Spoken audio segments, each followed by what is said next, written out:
Hello friends, Virat study Ramayan channel में आप सभी का हार्दिक स्वागत है। आज हम जो श्री कृष्ण भगवान ने गीता में खुद कहा है कर्म के बारे में कि मनुष्य को कर्म करने का ही अधिकार है, फल की चिंता करने की आवश्यकता नहीं है। उसी से जो दो श्लोक गीता के 18वें अध्याय में खुद भगवान श्री कृष्ण ने आखिरी श्लोक में कहा है कि यत्र योगेश्वरः कृष्ण्यो यत्र पार्थो धनुर्धरा तत्र श्री विजयो भूर्ति धुर्वा नीतिर्मतिर्मम।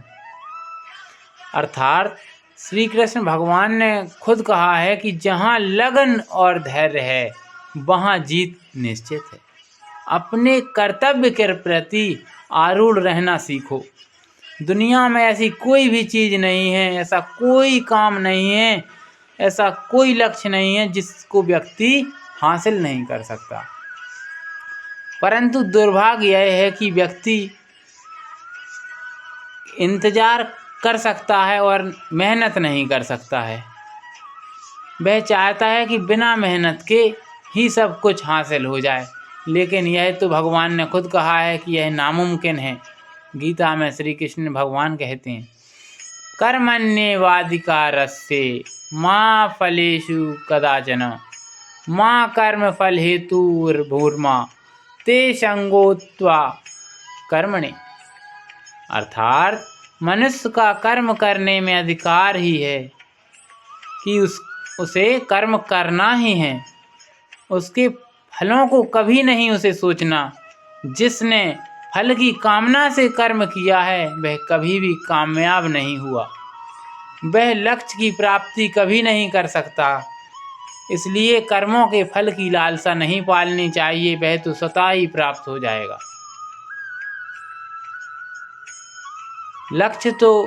लक्ष्य है तो धन स्वतः ही आएगा। दोस्तों, कभी गौर करना कि धन की देवी माँ लक्ष्मी का वाहन उल्लू क्यों है, जिसे हमारे समाज में अपशकुन और बेवकूफ़ माना जाता है, लेकिन इसका बहुत बड़ा महत्व है।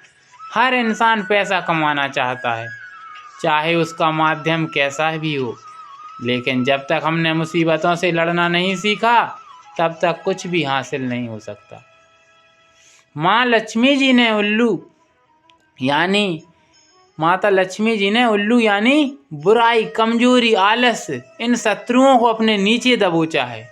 यानी जो व्यक्ति इन चारों दुश्मनों को, बुराई, कमजोरी, आलस, शत्रु, अपने नीचे दबोच लेता है वह लक्ष्य को प्राप्त कर लेता है और धन का उसके घर में आगमन हो जाता है। जिसने इनको साथ दिया है उन्हें कभी भी अपने लक्ष्य की प्राप्ति नहीं कर सकता वह मनुष्य। जीवन बड़ी मुश्किल से प्राप्त होता है। यह मनुष्य का जीवन है, यह बड़ी ही मुश्किल से प्राप्त होता है, लेकिन जिसने इसका महत्व नहीं समझा उसका जीवन पशु के समान है। अगर लक्ष्य पाना आसान होता तो दुनिया का हर व्यक्ति अंबानी और टाटा जैसा होता। अगर आप इनकी जीवनी पढ़ोगे तो पैरों के तले की जमीन खिसक जाएगी। इन्होंने संघर्षरत जीवन व्यतीत किया, बचपन में लक्ष्य बना लिया था, तमाम उलझनों परेशानियों की परवाह न करते हुए इस मुकाम तक पहुँचे हैं। लेकिन कुछ लोग असफल होने के कारण अपने भाग्य को मानते हैं कि हमारे भाग्य में सफलता तो है ही नहीं, जबकि उनकी असफलता का कारण उनकी खुद की कमजोरी होती है। कोई भी गॉड गिफ्ट नहीं होता, सब कुछ यहीं पर तरसना पड़ता है। एक पत्थर भी है तो जो कीचड़ में रहता है, जिसकी सभी निंदा करते हैं, और एक पत्थर वह भी है जो मंदिर में पूजा जाता है। आप खुद ही अपना अवलोकन कीजिए, अपने लक्ष्य को फोकस कीजिए, अपने लक्ष्य से ध्यान न हटाएं। तो हमें दोस्तों यह संकल्प लेना है कि कुछ भी हो जाए, जिस लक्ष्य को हमने चुन लिया है, चाहे कुछ भी हासिल हो, मैं डटा रहूँगा। तुम्हारी संकल्प शक्ति ही तुम्हें मंजिल तक ले जाएगी। जीवन में मिलने वाली विफलताएं दरअसल विधाता की तरफ से ली जाने वाली हमारी परीक्षा समझिए कि प्रभु हमारी परीक्षा ले रहे हैं। हम अपने जीवन में लक्ष्य को पा तो सकेंगे, हम अपने मन में सोचते हैं कि पा सकेंगे या नहीं, यह हमारी पात्रता पर निर्भर है। मतलब हमें अपना लक्ष्य ध्यान जो है कि पूरा लक्ष्य पर केंद्रित रखकर आगे बढ़ते जाना चाहिए।